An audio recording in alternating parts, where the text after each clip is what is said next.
พอกองทัพเห็นว่าแบบโอ้โหมีหญิงชรามาแบกก้อนหินได้ขนาดนี้เนี่ยหนุ่มๆสาวๆที่เป็นอยู่ข้างในเมืองเนี่ยจะขนาดไหนจะแข็งแรงขนาดไหนกองทัพก็เลยถอยทัพหนีกลับไปชัดมากด้วยความกล้องมันก็ไกลนะเราก็จะเห็นประมาณนี้เนี่ยองค์นี่คือองค์หลักเฉพาะคนพื้นที่หรือคนที่แบบอยู่ในเนี้ยจะรู้ว่ามันเป็นเรื่องโฟกัส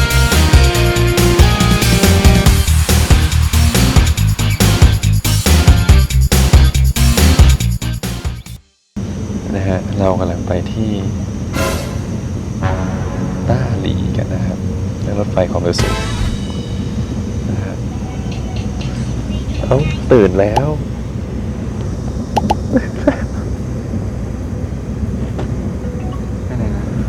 ต้าหลี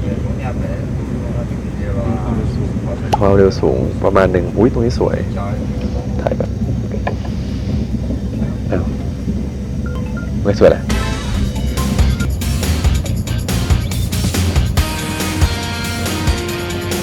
ก็เดี๋ยวอยู่นะเอาจริง190 กิโลเมตรต่อชั่วโมง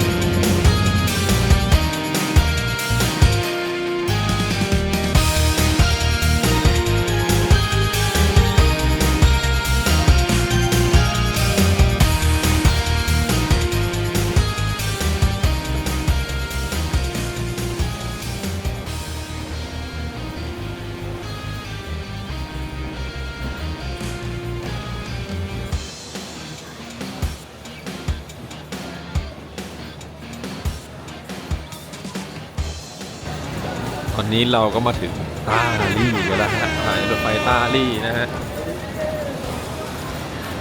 ใช่ไหม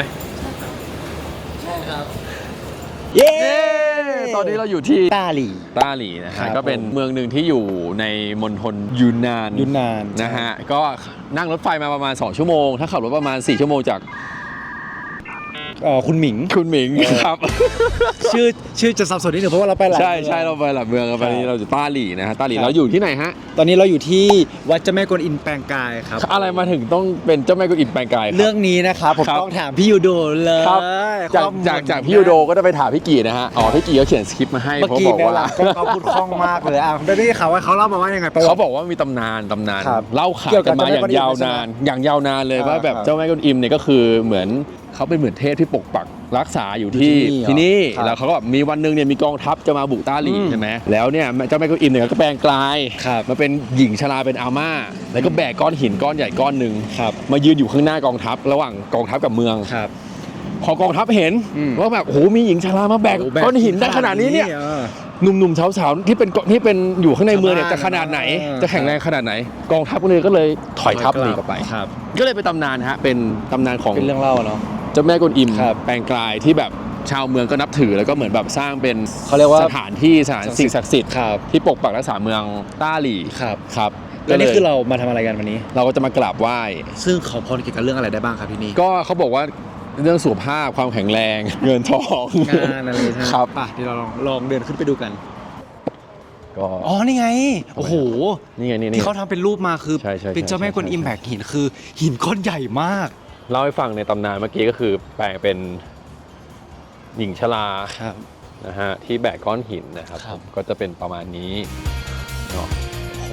หรือจริงอาจจะอยู่ในอาคารหรือเปล่าเป็นไปได้หรือเขาก็อาจจะเก็บไว้เป็นแบบไม่ได้มาตั้งโชว์อะไรแบบนี้หรือเปล่าอะไรคิดว่าใครรู้ก็ฝากคอมเมนต์ให้บอกไว้กันด้วยครับแต่ว่าที่เขากราบไหว้กันก็คืออยู่ในข้างในวัด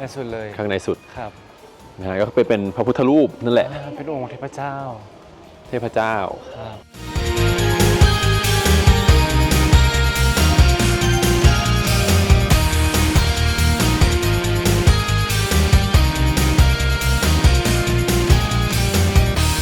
คือองค์นี้ใช่ไหมครับที่เขากราบกันนี่ใช่ไหมครับ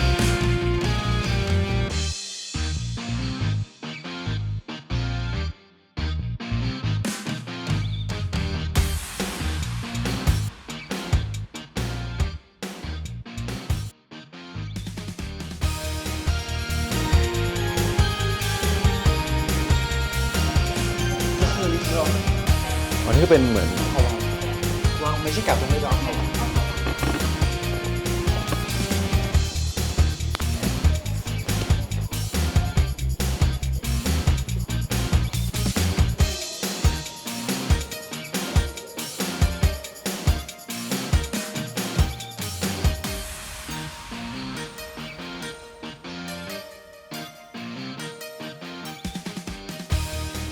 ครับตอนนี้เราก็อยู่กันที่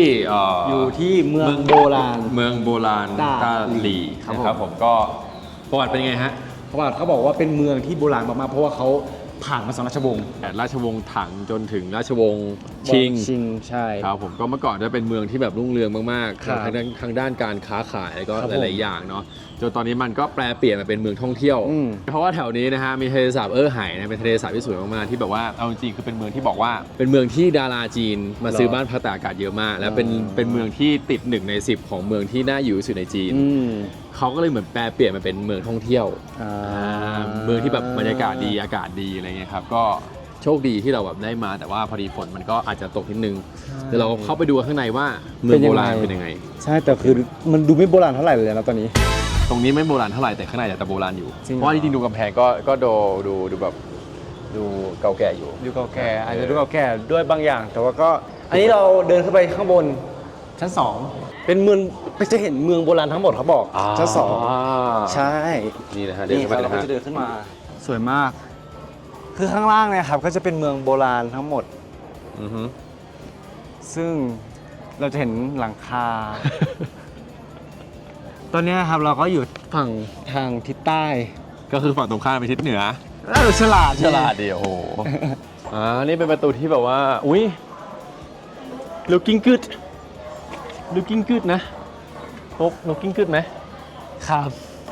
ดูดีเพราะว่าวันนี้ดูคนไม่เยอะปกติคนเยอะไหม ไม่ ครับ ฝนตกหรือเปล่า ปกติคนน่าจะเยอะ เออ คือจริงๆข้างล่างก็มีความน่าสนใจนะว่าแบบร้านค้าหลายอย่างมากเลยของของ เราต้องเดินลงไปดูแหละเอาจริงสักหน่อยเพราะว่าตอนนี้ฝนจะตกแล้ว มีเครื่องเงิน ทั้งเงินมีดาบด้วย มีจานเหมือนวิชาด้วยใช่ไหมข้างบน ยกหินอ่อน เป็นหินอ่อนเราว่าเป็นหินอ่อน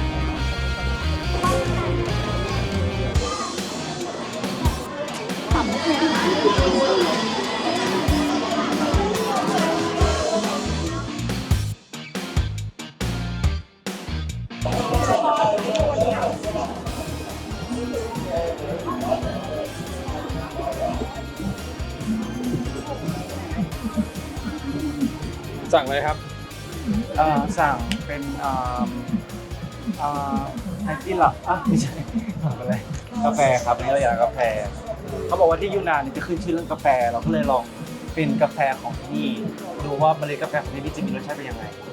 แล้วกาแฟที่นี่คือราคาถูกมาก นี่หรอ โดยเฉพาะคาปูชิโน่ ไม่ก็ปกตินะ 18 หยวนร้อยนะก็80 บาท90 บาทก็คงพอกับไทยนะ 90 บาท ก็คงพอกับไทย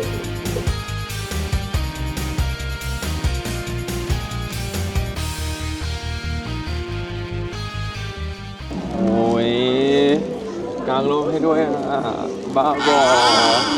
คิดอะไรปะเนี่ย จะเห็นหน้า ละฮะตอนนี้เราก็อยู่ในจุดเขาเรียกว่าเป็นไฮไลท์ของมณฑลยูนนานนะฮะก็คือจริงๆลงสนามบินมาเราก็จะเห็นเป็นโปสเตอร์ที่เป็น JD 3 องค์ ใช่ครับ ตอนนี้เราก็ได้ไปอยู่ในสถานที่จริงนะฮะ ครับ ก็คือข้างหลังเลยฮะนี่นะฮะ นี่ JD 3 องค์นี่เห็นปะ อาจจะไม่ค่อยเห็น ทางนี้ ชัดมาก ด้วยความกล้องมันก็ไกลอะเนาะเราก็จะเห็นประมาณนี้เนี่ยองค์นี่คือองค์หลัก องค์หลักคือตรงกลาง ใช่แล้วก็เป็นตรงนี้เห็นไหมตรงนี้แล้วก็ตรงนี้บางโดนบังอยู่ ครับ ซึ่งเขาบอกว่า JD 3 องค์เนี้ยเป็นตั้งเรียงกันเป็นสามเหลี่ยมด้านเท่าเป็นเหมือนเป็นฮวงจุ้ยของเขาแหละ ครับผม ให้มีความมั่นคง นะฮะแล้วก็ JD องค์หลักเนี่ยสูง 16 ชั้น สูง 69 เมตร เป็น JD จริงเหรอ หนึ่งใน JD ที่สูงสุดในประวัติศาสตร์ของจีน อ๋อ อ ด้วยความที่เขาเป็นเจดีนะมันสูงมากเลย ใช่ นะ ใช่ 16 ชั้น DG DJ JD อะไรอ่ะ ครับ ก็คือเป็นที่แลนด์มาร์กแหละที่แบบว่าคนที่แบบมาเที่ยวที่ต้าหลี่เนี่ยก็ต้องแวะมาที่นี่ ว่าเหมือนเป็นสัญลักษณ์ของเมืองต้าหลีไปแล้ว ใช่ อะไรอย่างงี้ ใช่ ครับผม จริงๆ เป็นของมณฑลยูนนานเลยก็ได้นะ เนาะ ครับผม เป็นประมาณนั้น ก็ เนาะ เก่าแก่ เก่าแก่ทำด้วยอะไรฮะทำด้วยอะไร เขาบอกว่าทำด้วยอิฐแล้วก็ดินเหนียวสีขาว เขาบอกมาว่ามันจะมีอยู่ปีหนึ่งซึ่งเป็นนานมาแล้วมันเกิด เป็นเรื่อง แผ่นดินไหว เล่าอีกแล้วเหรอ ไม่คือเกิดแผ่นดินไหวจริงๆไม่ได้เป็นเรื่องเล่าเป็นเรื่องจริงที่แบบ เป็นเรื่ เกิ อ ด ง แผ่นดินไหว จริง ที่แบบ ครับ ว่าบ้านเรือนในต้าหลี่เนี่ยแบบพังเสียหายแบบ 99%แต่ว่าเจดีย์ไม่เป็นไรเลยเป็นสิ่งศักดิ์สิทธิ์ที่แบบว่าไม่เสียหายแล้วก็เป็นแบบภัยธรรมชาติไม่สามารถแบบทำลายได้ คนเขาก็เลยแบบมาเยี่ยมชมแล้วก็แบบมาแบบเป็นสัญลักษณ์ของต้าหลี่อะไรเงี้ย ครับ ใช่ครับก็นั่นแหละนี่ส่วนหนึ่งนะฮะ ครับ ก็ไปดู ภาพบรรยากาศกันละกันเพราะว่าเราอาจจะไม่ได้เข้าไปข้างในนะครับ ใช่ เพราะว่าเดี๋ยวเราต้องไปที่อื่นกันต่อ ครับ ซึ่งวันนี้เรามีภารกิจเยอะมากเราต้องไปอีกเมืองหนึ่งนะฮะ ครับ แต่ก่อนที่เราไปอีกเมืองหนึ่งเนี่ยเราจะไปสถานที่ท่องเที่ยวอีกที่หนึ่ง แหล่งวัยรุ่นด้ว แห ย ล่งวัยรุ่นด้วยเราจะเอาจริงเรามาที่นี่เราแทบไม่เจอวัยรุ่นเลยฮะ ไม่เพราะว่าอะไรรู้ไหมผู้จัดเรา ผู้จัดเรา เขาอยากมา เขาอยากมาทำอะไร ก็แหล่งที่มาตอนเนี่ยอันแรกก่อนอะไรอย่างงี้ อ๋อคือถ้าเราไปเราจะไปในแหล่งที่เป็นวัยรุ่น แต่พอเป็นผู้จัดที่แบบอยากจัดมาที่คุณหมิง ก็สายมู ใช่ ไปสายมู แต่เขาไม่เห็นเขามูเลยนะ ก็เขาไม่มู เขาก็เดินชมเดินอะไรนะ เขามูในใจเขามูในใจ เขามูในใจ เขา เขามูใน ว่า ใจก็เดี๋ยวเราจะไปสถานที่ท่องเที่ยวของต้าหลี่กัน ครับที่เป็น ที่เป็น แบบ วัยรุ่น จะได้ดูคึกคืนหน่อย แล้วตอนนี้นะฮะเราก็อยู่กันที่ข้างหลังเอาจริงข้างหลังคือ ทะเลสาบ ไห่นะฮะ เออไห่ครับ แปลว่าหูไห่แปลว่าทะเล อืม ก็เป็นใบหูของทะเลเอางงไปหมดนะฮะ ว้าว ก็คือระยะทางของมันเนี่ยประมาณ 24กิโลเมตร 25กิโล แล้วก็ความกว้างเนี่ยก็จะประมาณ 4-5 กิโลเมตรก็คือใหญ่มากๆนะฮะ กว้างมาก ใช่ แล้วก็คือตรงเนี้ยเหมือนเป็นแลนด์มาร์คเป็นโลเคชั่นหนึ่งที่เฉพาะคนพื้นที่หรือคนที่แบบอยู่ในยูนนานหรืออยู่ในเนี้ยจะรู้ว่ามันเป็นเขาเรียกว่าโค้ง S หรือโค้งเน็ตไอดอลที่แบบเขาจะมาถ่ายแบบ แต่เมื่อกี้มีคนบอกว่าตรงนั้นมันเป็นที่ที่ถ่ายซีรีส์จีนด้วยนะ ใช่เขาบอกว่าลงข้างบนมันเป็นที่ถ่ายซีรีส์จีน ใช่ก็จะมีซีรีส์มาถ่ายแล้วก็ขนาดวันนี้เป็นวันธรรมดาคนเยอะมาก ใช่เอาจริงมันก็สวยนะมันก็เหมาะ ส กับ วย การที่แบบ มาก คือมันมีถนนแบบเอาจริงมันมีถนนที่มันเรียบทะเลสาบเนี่ยยาวไปถึง20กว่ากิโลอ่ะเขาบอกอ่ะก็คือปั่นจักรยานได้เลยยาวๆ แล้วตลอดรอบเนี่ยคือมันมีทั้งร้านคาเฟ่มีที่พัก ใช่ก็ ร้านอาหารอีก มีโรงแรมด้วย ใช่ที่ในโรงแรมเนี่ยคอฟฟี่โฮเทลโอ้โหแบบ ใช่ หลาย ดูดี จุดมาก ดูดีก็บรรยากาศดีนะครับ ชิลมาก จริงๆ คือเขาบอกว่ามันเป็นแบบโลเคชั่นที่ถ่ายตอนแบบพระอาทิตย์ตกดินด้วย แต่ว่าเราอาจจะโชคร้ายตรงที่เมฆมันเยอะเราอาจจะไม่ได้เห็นอะไรเงี้ยครับก็น่าเสียดายนิดนึง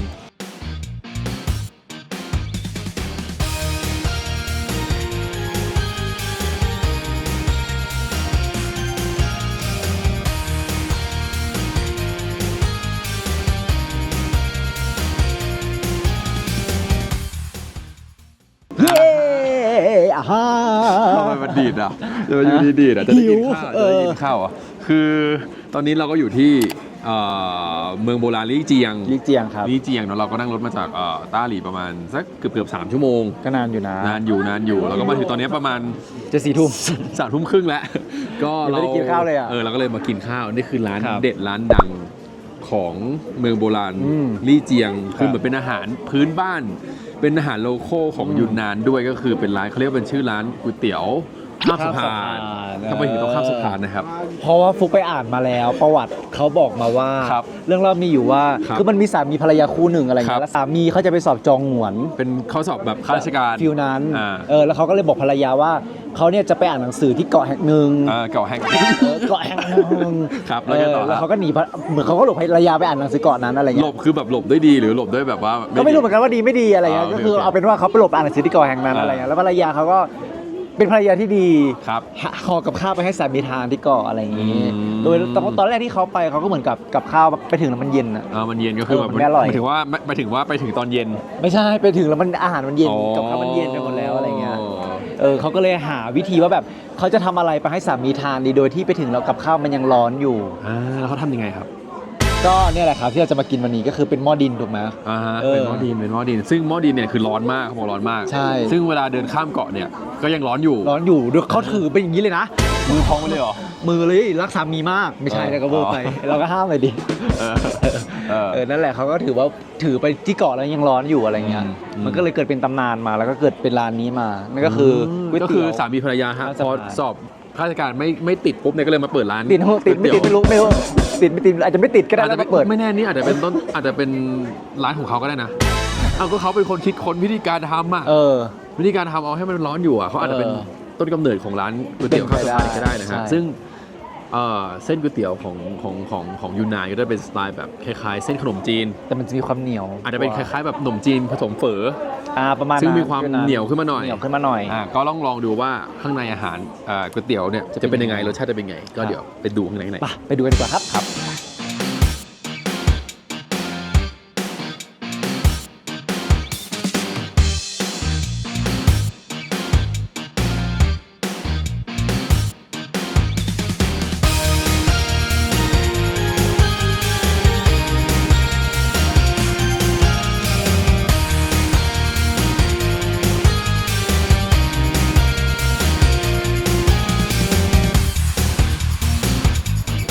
เป็นของดีที่ต้องกินที่นี่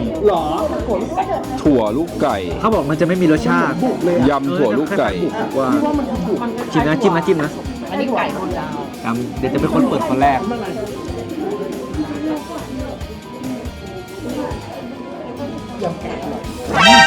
ดีมันมีความเป็นหม่าล่าเบา เป็นยำหม่าล่า ๆเนี่ยหม่าล่าแล้วคือบุญคือไม่มีรสชาติคือเหมือนกินบุญเลย อันนี้ก็เป็นเนื้อ เขาต้องกิน มันเป็นแป้งเนื้อข้างในเป็นเนื้อ วันเด็ดเราอ่ะ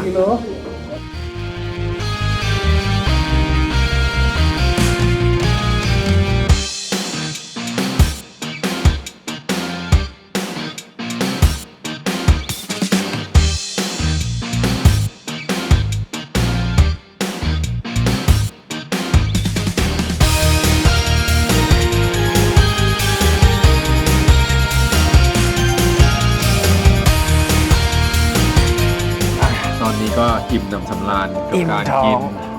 จุกก๋วยเตี๋ยวข้ามสะพานนะฮะ ครับ คือหม้อใหญ่มาก เป็นไง แล้วหม้อร้อนมากก็ผมกินเป็นน้ำซุปดั้งเดิมซุปกระดูกหมูของคุณกินเป็นอะไร เป็นซุปหม่าล่าครับ ก็เป็นชุดเนื้อเป็นเนื้อก็ เนื้อหม่าล่า น้ำซุปอร่อยของผมอร่อยมากแล้วก็เส้นดีแบบว่าไม่ได้เหนียวมาก แต่ว่ามีความนุ่มนวลเนาะ ครับของผมก็อร่อยคือรู้สึกว่ารสชาติมันถูกปากคนไทย ใช่ อาหารที่นี่คือแบบทุกอย่าง คือเครื่องเคียงเหมือนว่าอาหารแบบทานเล่นแบบพวกหมูทอดไก่ทอด มีอะไรลาบเป็ดปะ คล้ายๆยำเป็ดแล้วกันเนาะอร่อย อร่อยแล้วอันนี้ดีนะเหมาะคือน่าถูกปากคนไทยหลายๆคนที่แบบว่ามากินแล้วแบบอยากนึกถึงรสชาติอาหารไทยก็อันนี้ที่เนี่ยก็พอสู้ไหวพอไปได้แล้วก็แนะนำแล้วกันอยู่ที่นี่แหละครับที่เมืองโบราณลี่เจียงจริงๆเสิร์ชอาจจะอย่างอีกหนึ่งตามในติ๊กต็อกเอาแล้วกัน หาร้านแล้วลำบากเพราะว่ามันลึกลับซับซ้อนนิดนึง ซับซ้อนก็ถ้ายากอ่ะ ยากนะเพราะว่านี่กลับโรงแรมทางไหนยังไม่รู้เลยเนี่ย เฮ้ยกลับได้อยู่แต่ว่าก็ถ้ามีคนในพื้นที่หรือมีไกด์ ก็จะดี ก็จะดี วันนี้ก็ เท่านี้แล้วกัน วันนี้เราก็เสร็จภารกิจแล้วเดี๋ยวก็จะต้องกลับที่พัก ใช่พรุ่งนี้เราต้องตื่นเช้ามาก ครับก็เดี๋ยวรอติดตามวันพรุ่งนี้เนาะว่าพวกเราจะไปทำอะไรกัน แล้วก็จะนำพัดบำเย็นไปกันแบบนี้อยู่สดามาฝากทุกคนนะครับ นี่คือพูดไปเรื่อยๆเพราะอะไรหม่าล่า มาแล้วเลยเจอตา โอเคครับคุณนายครับผมเจอพ โอ รุ่ง เค นี้ เจอกันพรุ่งนี้บ๊ายบาย Bye